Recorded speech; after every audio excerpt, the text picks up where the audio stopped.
Ladies and gentlemen, Mike Mongo. Pow, pow, pow, pow. Greetings and salutations. My name is Mike Mongo, broadcasting live from right here in Cape Canaveral, Florida, on the road to VeeCon 2024. Pow, pow, pow.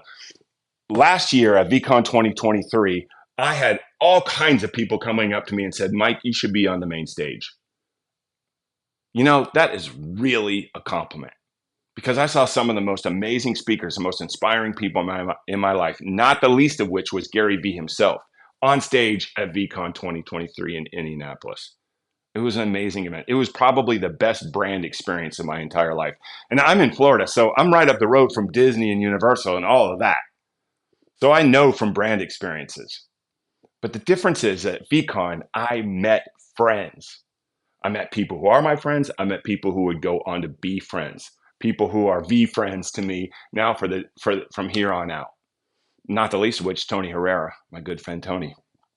And I decided I would do the work necessary to be on stage and share with the people who are going to be at VeeCon 2024. And this is part of that. Because what could I possibly have to say and share on the stage at VeeCon to the attendees of VeeCon that Gary Vee himself isn't saying? And that is an important truth. If there's one thing that is true about Gary Vee, it is that he is constantly improving himself. And that's like me. One of the things that I do constantly, this is my apartment in Cape Canaveral, and there are literally books everywhere because I read incessantly. And one of the books that I've studied for the last 10 years is Stephen Wolfram's A New Kind of Science. Stephen Wolfram created a platform called Wolfram Mathematica, which allows anyone in the world access to tools to allow us to do complex mathematics. This book is 1,200 pages, and it introduces a principle called the principle of computational equivalence, which may not sound like something you'd be interested in. I can imagine some of us are turning off our ears when we hear something like principle of computational equivalence. How could that possibly be of interest to me? In the same way that when Darwin introduced the theory of evolution in 1865, and Richard Dawkins introduced the idea of memes in 1977, Stephen Wolfram's principle of computational equivalence, I think, is going to go on to be one of the most important discoveries of the modern world in our times. And that's why I spent 10 years studying this 1,200-page book and being able to communicate the importance of this to you, to everyone. And here's what the principle of computational equivalence is. It is that simple programs will inevitably produce sophisticated computations. I have this idea that when I can teach any concept, when I can teach a complex or important concept to kindergartners, I can teach anyone. I used to say, if I can't teach a kindergartner, if I can't teach it to a 5-year-old, I can't teach it. I don't know what I'm talking about. But now I say, when I can teach a kindergartner, I know what I'm talking about. And how I train students on what the principle of computational equivalence is, as well as its importance, is that I teach them about arithmetic, or I show them arithmetic as an example of it. Principle of computational equivalence: simple program will produce sophisticated results. A simple program is arithmetic. A simple program, 1 + 1 = 2. But when we first, as a parent, if you're a parent, you'll understand this. If you're a teacher, you'll understand this. If you've ever taught arithmetic, you'll understand this. When we ask someone, what is 1 + 1? Inevitably, the answer is from them for their introduction to arithmetic is going to be 1. 1 + 1 is 1, right? No. 1 + 1 = 2. And so that is a simple program, arithmetic, that produces a complex result, 2. 2 + 2 = 4. Or the alphabet, A, B, C, D, E, F, G. That's how we get to a place where we can spell C-A-T, and it means cat. Putting these letters from the alphabet together in this way communicates this idea, which is a complex idea, cat. If you have a cat, you definitely know that's true. Or dog, D-O-G.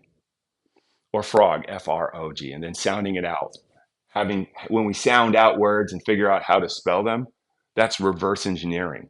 That's taking a complex result and turning it into a simple computation.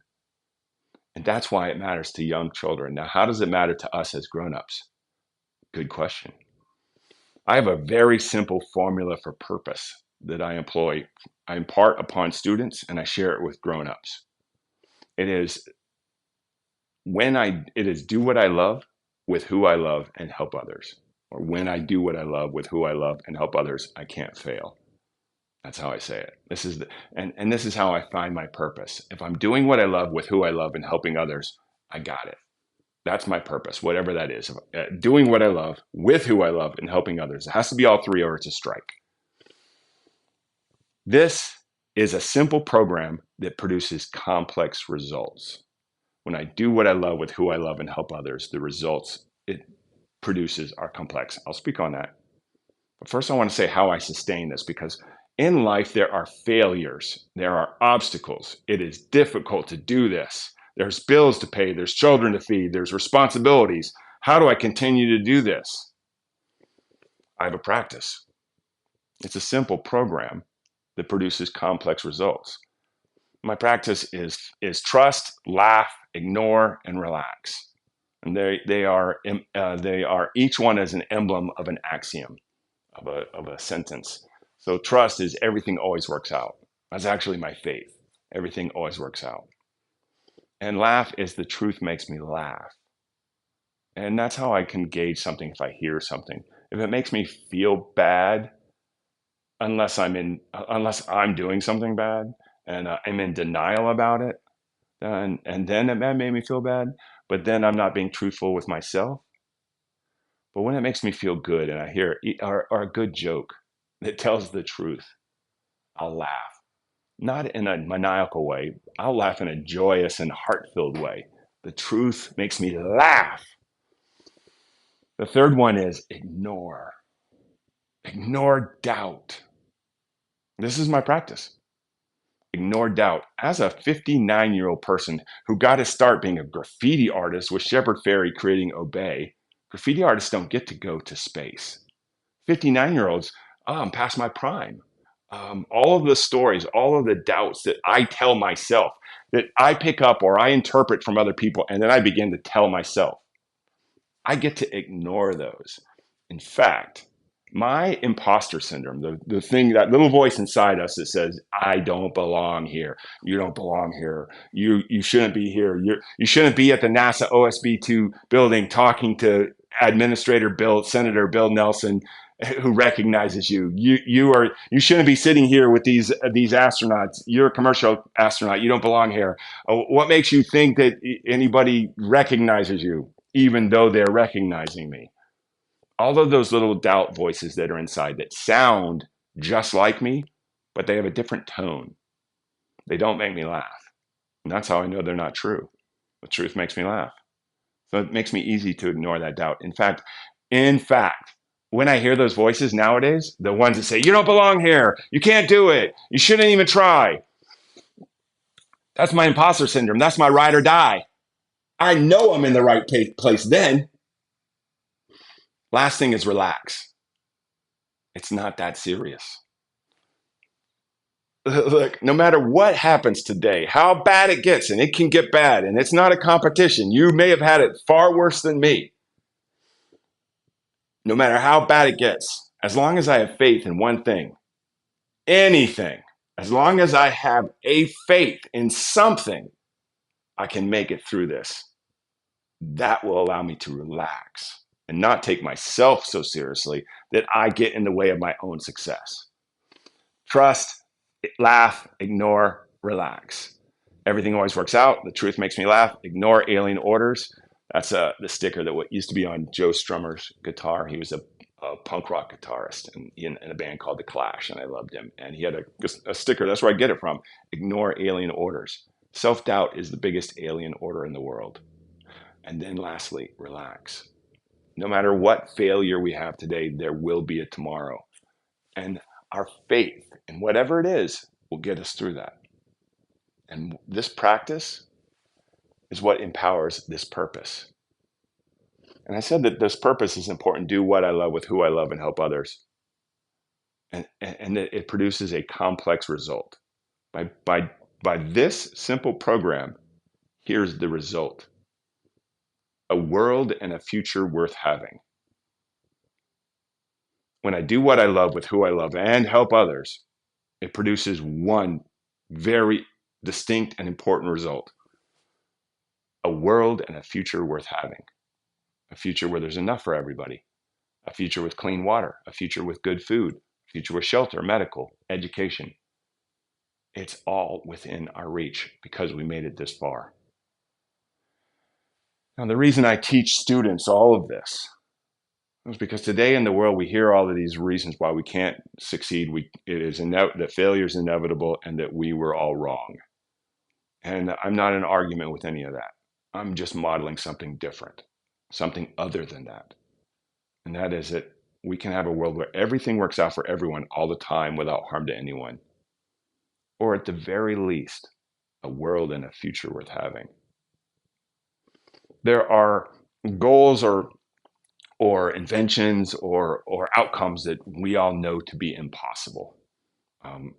When I ask students, what would an evolved human being look like? They tell me gills and wings, and I get explained that we've had gills and wings. They'd have to be giant to carry our mass. They inevitably get to stuff like telepathy and telekinesis and levitation. They imagine impossible things. And then this is a remarkable thing. I ask how many of the students, and these are usually middle school students, middle grade students, how many of you have tried to move things with your mind? And I want you to know that usually over half the room raises their hand. And the interesting thing is that then the other students see the students who had tried to practice the impossible thing, telepathy or telekinesis, and they wondered why they didn't give themselves permission to try the impossible thing as well. Well, here's an impossible thing: a world and a future worth having for all of us. If we don't give consideration to the impossible thing, and that means taking the idea that is impossible, putting it right here on our cognitive shelf, because we are grown-ups and we can hold two ideas in our head at the same time. We'll just take the idea that that's impossible and put it right here, and then we'll entertain the idea, a world and a future worth having. When we just give it consideration, amazing things happen. And in order to get to those outcomes, all it takes is doing what I love with who I love and helping others. And if anybody in the world embodies that, it is Gary Vee. And it is my opportunity to be at VeeCon 2024 and to share this truth with you. You're in the right place at the right time, doing the right thing with the right people. My name is Mike Mongo. I'm in Cape Canaveral, Florida. I'm a commercial crew astronaut, and I will see you at VeeCon 2024. In the words of my people, pow, pow, pow.